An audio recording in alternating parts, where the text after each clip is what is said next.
Hi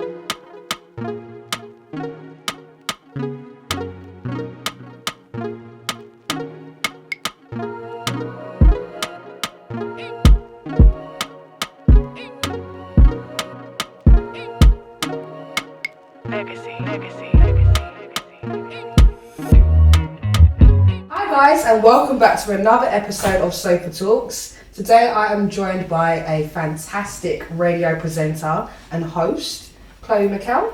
Hi. Hello, how are you? I'm really good, thank you. How are you? I'm alright, thank you for coming on our show. Thank you for having me. Lovely to have you. So we want to talk about you and talk about everything that you've been doing. So at the moment, obviously, you're let's talk about your first kind of role, which is obviously a presenter on Flex FM. Yeah. So how did you get into that? So the radio thing is random, really random.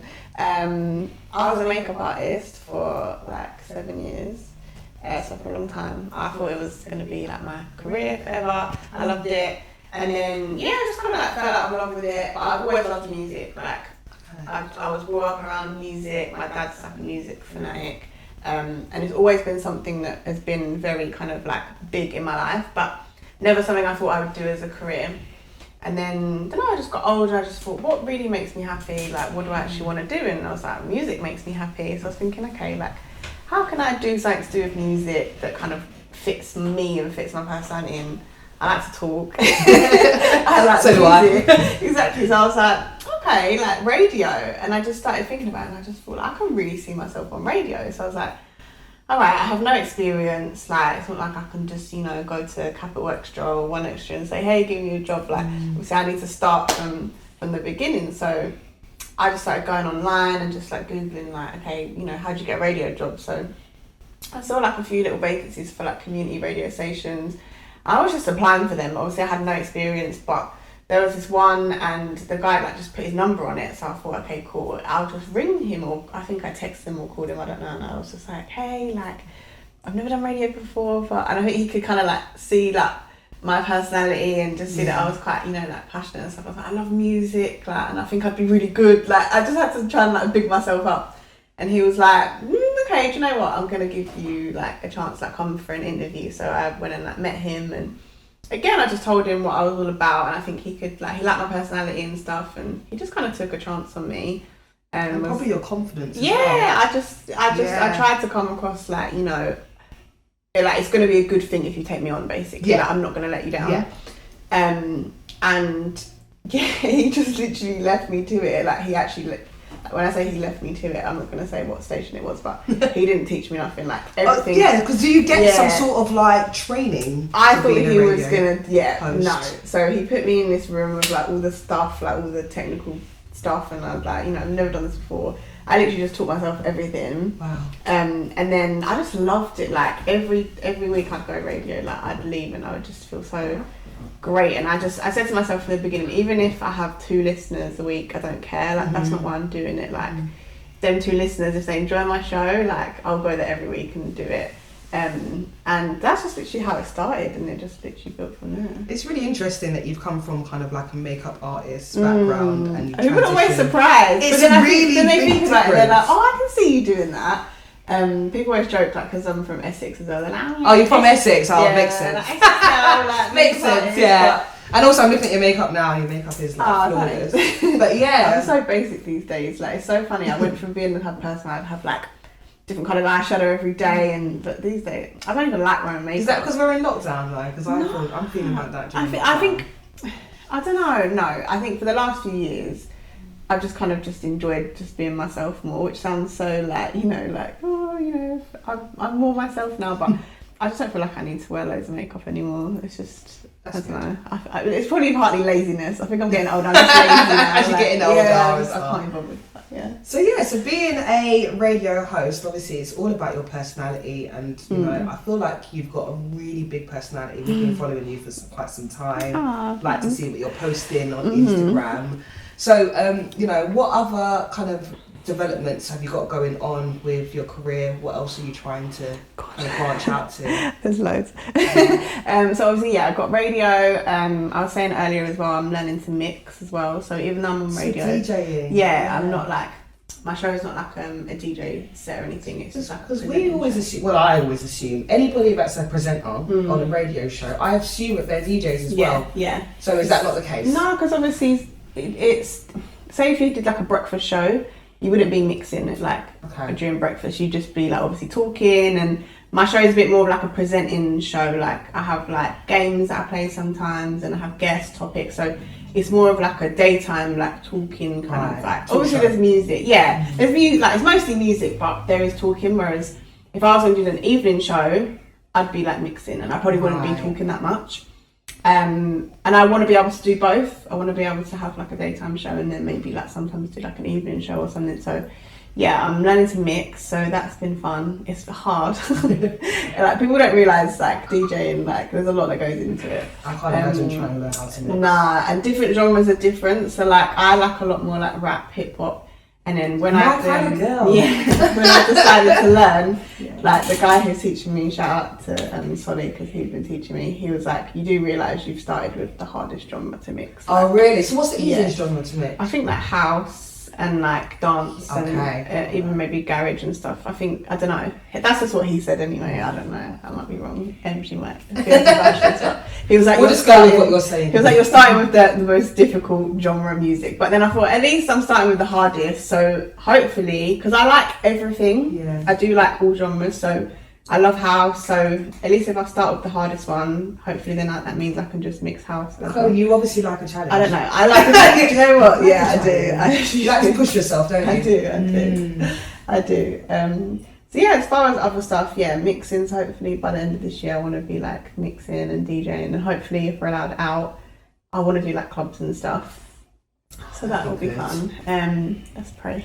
I'm literally one day. Let's pray for that. What else is there? So I manage artists as well. Okay.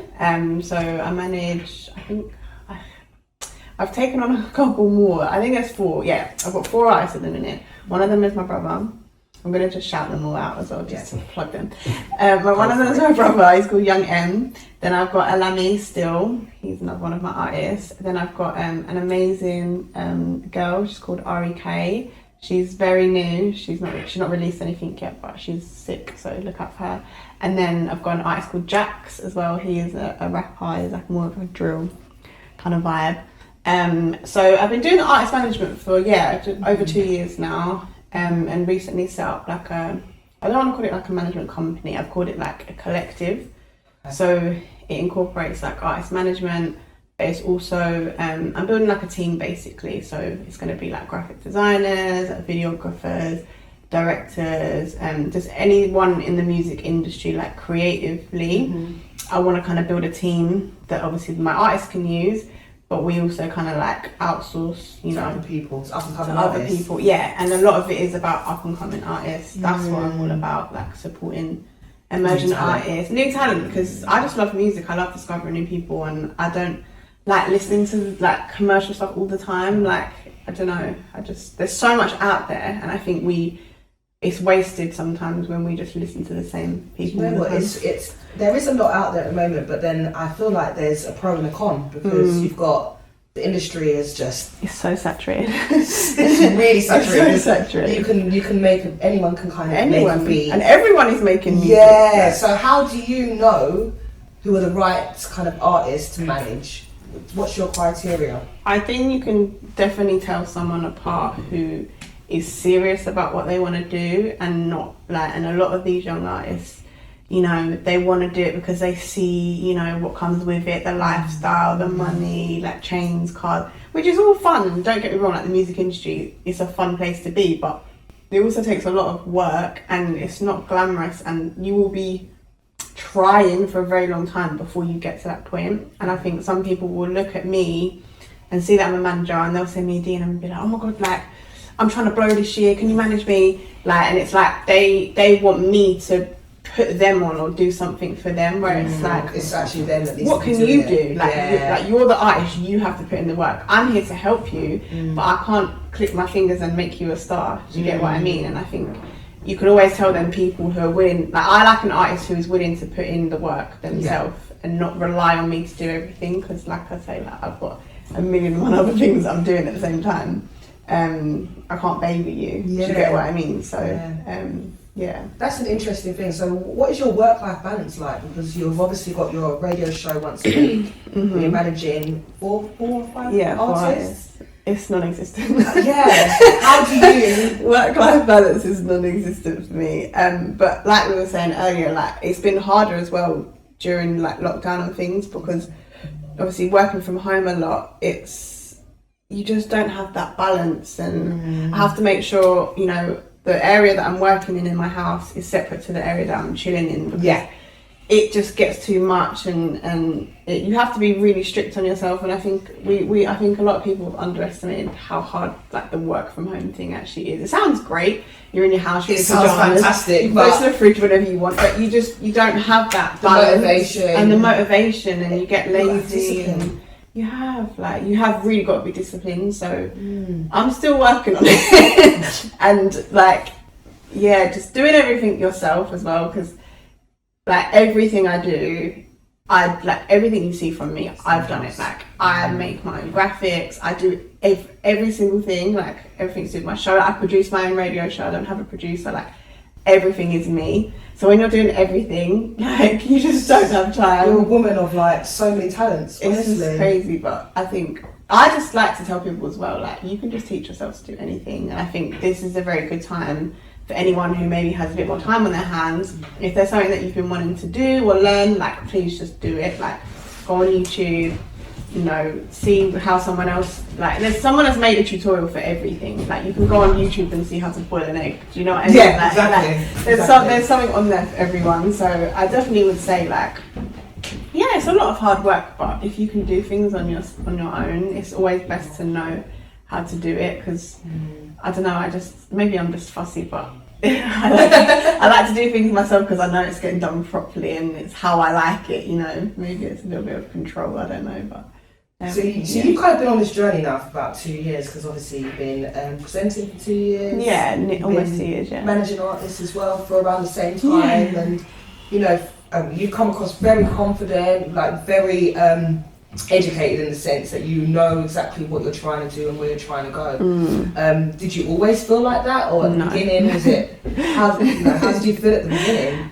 I think when you're moving into a new career, like I said, I was in a completely different field. So coming into the music industry, it was probably like in 2018, I sat there and I was like, I want to be in music. I don't know what I want to do in music, but I know that I want to be in the industry, and I know that I want to make a difference. And I think that was my thing. I think as a woman, because even though I wasn't in the industry, I could clearly see like what it was about, and I could clearly see like it's hard for women to be respected and, you know, make a name for themselves and all of that stuff. Like, so my thing was just, I want to be in music, but I want to be someone who makes a difference and someone who's doing something that's never been done before, or whatever it is. So I think that was kind of like my starting point, and then it just grew from there. I didn't necessarily know exactly how it was going to look, whether it was going to be artist management, whether it was going to be, you know, so it's kind of like you've kind of navigated as I've gone along. And I think that's an important thing,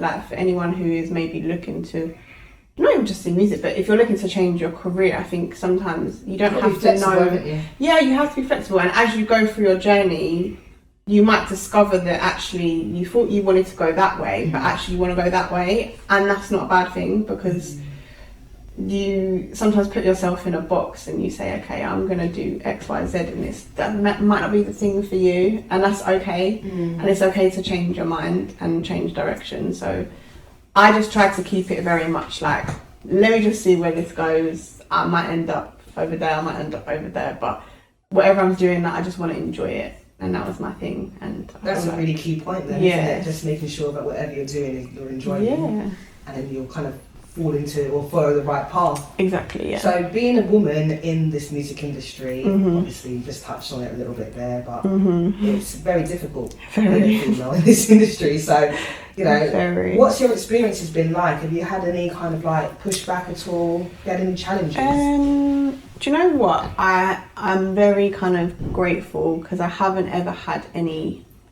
like wicked experiences where I've, you know, found myself in situations where I don't know, maybe I felt really uncomfortable, or, you know, I think last year a lot of things were getting exposed, like like, you know, like sexual abuse and things like that. Like, I'm so lucky that I've never experienced anything like that personally, but I know a lot of people who have. Mm-hmm. So seeing it firsthand, you know, it's not nice, and it happens way more than you would think as well. Mm-hmm. But yeah, that's another thing as well. I want to kind of change that, or not change it, but help to change it. Yeah. Do you think things are improving for females Definitely in this industry? Yeah, things are improving. There's still a long way to go, but things are improving. Why is that? Why do you think it is? Is that because we're being exposed and there's a lot of things that are just being pushed out there to the public? I think so. And do you know what it is? I think I've seen a lot of men coming out and actually, like, being that voice for women. Yeah. And I think that's the difference. I think women can shout about certain things all day long. We get heard, but we don't get listened to. Do you get what I mean? Like, people don't take it in. They're like, oh yeah, you know, that shouldn't be happening, but it just gets forgotten about or brushed under the carpet. And I think the difference is I've seen men actually coming out now and saying, look, do you know what? It's not enough for us to support women. We actually have to, like, be their voice. And I think that's where the change is going to happen. And it's men pulling up their friends and saying, look, you can't act like that, or you can't do that, or, you know what I mean? Like, because you're going to take it a lot more seriously coming from, you know, your friend who you respect, or maybe, you know, their opinion means more to you than maybe a woman that you've never met before in your life. Do you get what I mean? And I really hope that men continue to do that, because I think that's the only way that we're going to get change. Definitely. Yeah. And do you think, as a female in this industry, do you need to maybe change your persona a little bit to get heard, or do you think that you're comfortable with just being who you are and people are accepting you for who you are? I think I struggle because I'm the type of person, I'm just myself, and there's so many different layers to me, even just down to the way I dress. Like, sometimes I like to be like, well, okay, most of the time I like to just be in a tracksuit and trainers. Like, I just, like, sometimes I just say I think I was a boy in a previous life, because I just love it. Like, A very pretty boy. I just love to I wear men's clothes. I just love it, but obviously every now and then, you know, I want to feel nice. But even like for me, like, even like on Instagram, like, most of the time if there's a picture that, like, you know, I might be showing a bit more skin or something like that, I actually just delete it after, because I actually don't like, I would never want someone to go on my page and look at me and think that that's like, all you're about. Yeah, and I know that probably seems weird, but I think it doesn't. No, but I don't know. It's hard for women. It is really hard, and I think about these things, and I think I know that if I post certain content, it's going to get more likes, and it's going to get me more engagement on my Instagram, and it's probably going to propel me a bit, like, further into the spotlight, if you like. But I don't want to be known for that. I want to be known for, like, my talent and what I'm doing, and my personality. So even the other day, like, I posted a picture, and I think it was literally, like, the most likes I've ever got on a picture. I had to delete it. It's like, I literally deleted it. What was it, picture? It was just me, but, like, I had you wearing it was a bit more revealing. Yeah, I had, like, a bit of boob, and obviously, like, you know, people obviously, you know, they like what they like, whatever. But like boobies. I just kept looking at the picture, and I was like, no, and I deleted it. I had to just delete it, because do you think, though, because obviously, you know, you are a bit more established now. I would consider you as established. Do you think that maybe at the beginning stages you would have been more comfortable with having that out there, or do you think maybe, but I don't know. It's just you have to have a balance, and I think I want to be able to sometimes, you know, post a nice sexy pic and not feel the type of way about it, but it's so sad that opens the floodgates to so many things, like people will just start thinking they can just, like, jump in my DMs and start talking to me, and I'm just like, just because I posted a picture you can see a little bit of my skin, that doesn't mean you can just. And you know what's interesting, because females like you, that your Instagram is actually used for business. Yes. It's actually used because you're trying to network, and trying to, you know, it's not drive a thing yourself. about my ego, or I don't want to have 1 million followers because I want to be popular. Like, my Instagram is actually just like a business tool. Like, people can see what I'm up to, see what things I'm working on, blah, blah, blah, blah. Obviously, you know, posting pictures and stuff of myself, that's me, that's my personality. And I do, you know, I like taking pictures, I like posting pictures. But yeah, I think it's you have to just remember that, you know, Instagram's different for different people. Some people it's like their life, you know, or it's like, look at me, this is like, you know, like my picture. It's not about that for me. But, So talking about social media, you've also got a bit of a show, haven't you? And I'm really excited to talk about the show because I'm a massive foodie. Same. You know, we need to go eat together after lockdown. Especially because you're vegan. Yeah. And I'm not really experienced any good vegan food. A lot of people say that. Yes. Tell me about your show. So it's called Cook with Coco. It's just literally a bit of fun. I love food. I love cooking. I've been vegan for like 3 years now. And like you, people always say to me like, I've never had any nice vegan food, or what do you eat? Like, what do you like? People just assume I eat lettuce every day. They're I'm not that dumb. Sorry.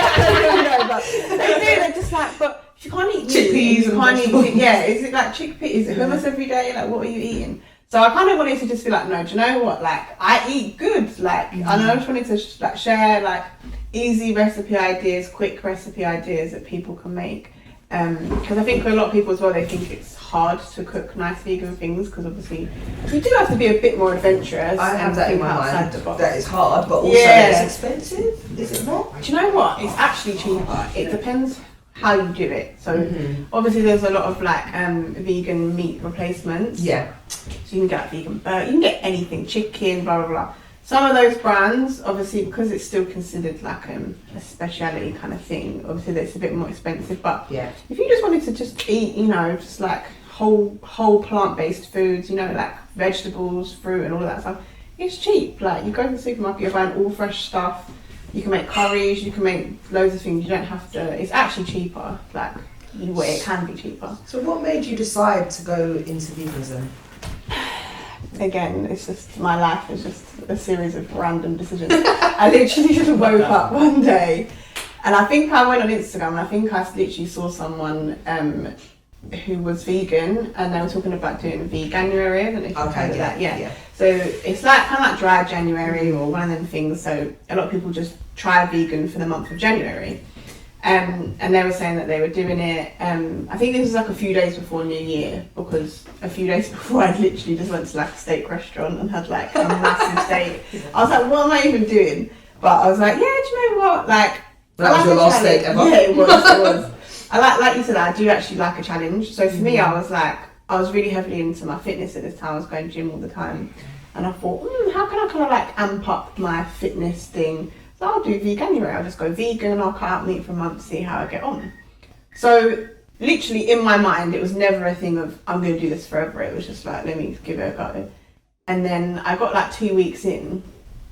I had so much energy. Like, my friends will tell me, like, I don't know what happened to me, but I was literally like bouncing off the walls. Like, I think I've heard that. They thought I was on crack or something. Like, honestly, like, I was loving life. I was like, how can I feel this great in my body? Like, and not to like TMI or anything like that, but I'd suffered a lot of like stomach problems and things, and I just kind of thought, you know, I don't know, I think I had like mild IBS or something, but because I'd had it for like probably all my life, I didn't. You didn't feel No, it. you know, like sometimes you just have foods that don't agree or whatever. But I loved food, so I was like, I'm not going to stop eating anything. But yeah, when I went vegan, like my stomach was a lot better, and then I did it for the month, and I got to the end of the month and I was like, do I even miss meat? And I was thinking about it and I was like, I don't. I actually just didn't miss it. And I was enjoying like trying new foods and stuff. And the crazy thing is, like, up until the age of 22, I actually didn't eat any vegetables. Like, oh really? I hated. So you wasn't very healthy then? No, like I hated vegetables. Like my mum and dad for my whole life tried to force me to eat vegetables. I wouldn't eat it. So now I literally eat everything. Like broccoli and kale are literally like my favourite. It's weird. Like, but it's interesting because I don't think I used to eat vegetables when I was young as well. It just wasn't. It's not something that you think about. No, and I just used to look at it and be like, broccoli? Who would eat broccoli? Like, that's disgusting. You just want to eat for the pleasure, so you just want to eat tasty food, and like, you know, like cheese and pizza and all that stuff. But when you look back on it and you think about all that unhealthy food you're eating, it's actually crazy. It is mad. It is mad. And even my brother, he's vegan now, and he's the last person on this earth who I'd ever thought would eat, like, be vegan. Like, he was one of them kids, you know, like, processed food, like you know, like them Frankfurter sausages. Oh God, like, yeah. just processed meat. Yeah, like, have all of that. His diet was the worst, and he's like one of the healthiest people I know now. So it's mindset. Like it's all about your mindset, and once I started to see how great I felt and how much healthier I felt, I was like, no, this is good. Like this must be good for my body, and you know, I'm trying to live till I'm like 100, so. Definitely, I mean, you know, the benefits sound amazing, but yeah. I'm just trying to think, can I actually go a week without eating meat?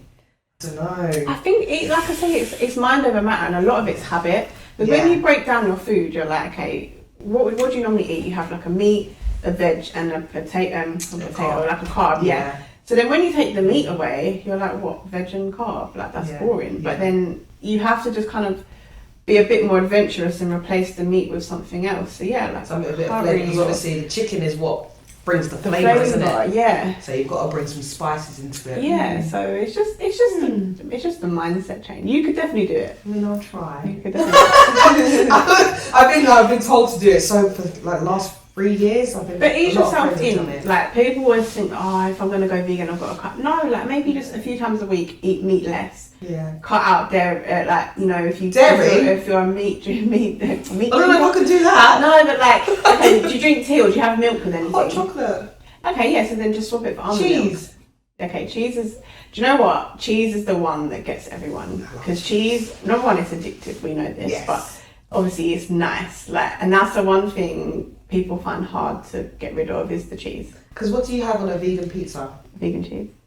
Does it taste like cheese? Do you know what? Even in the last 3 years, when I first went vegan, some of the vegan cheese was a bit. I was a bit like, oh, this is.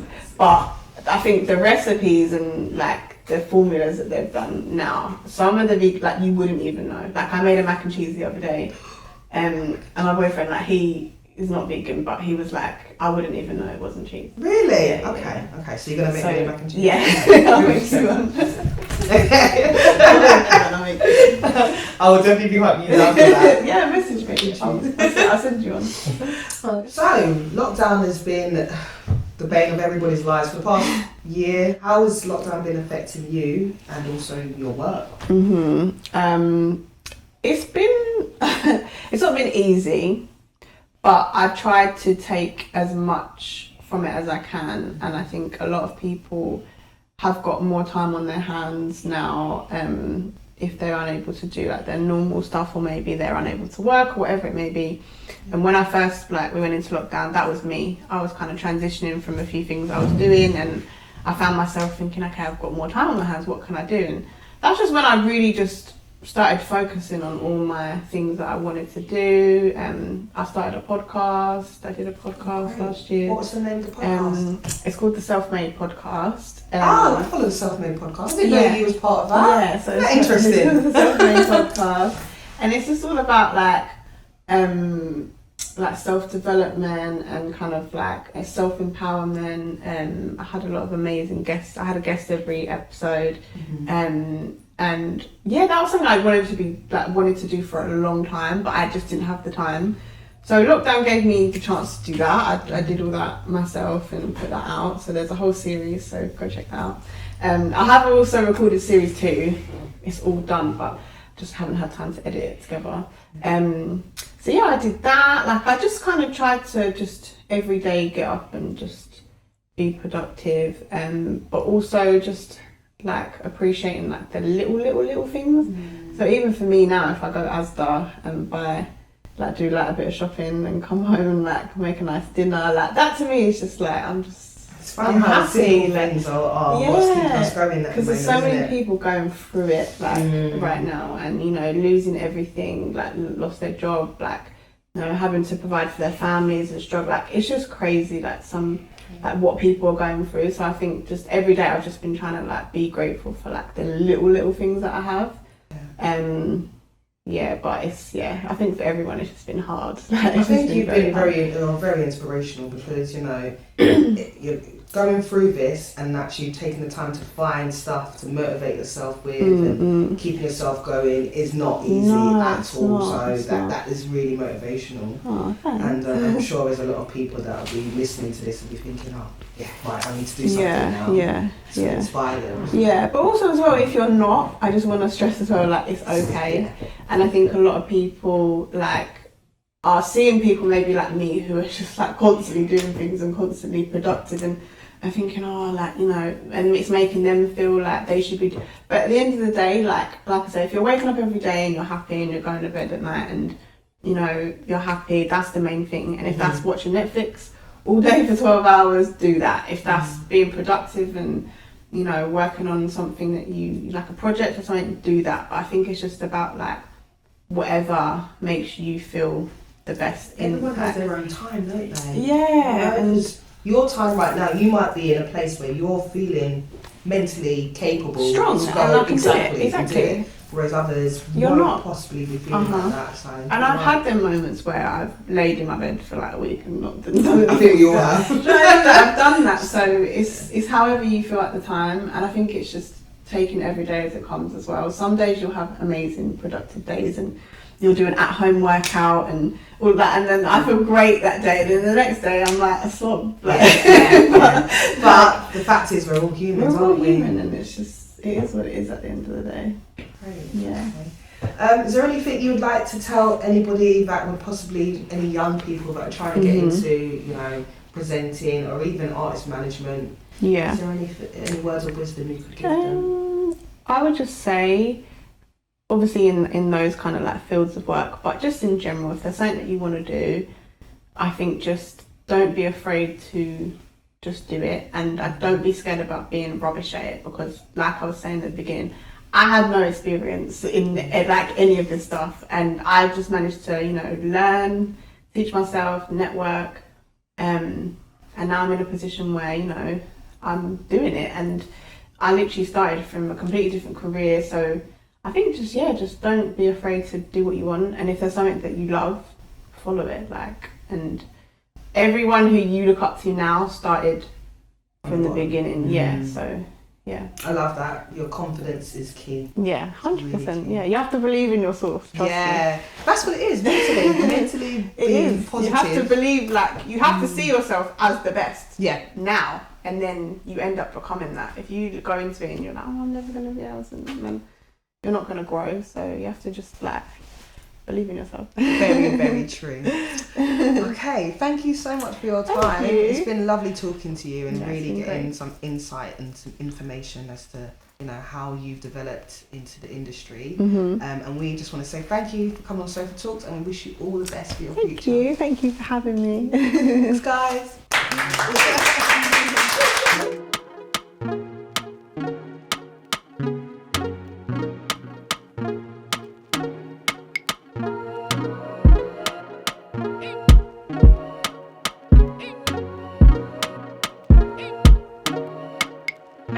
Legacy.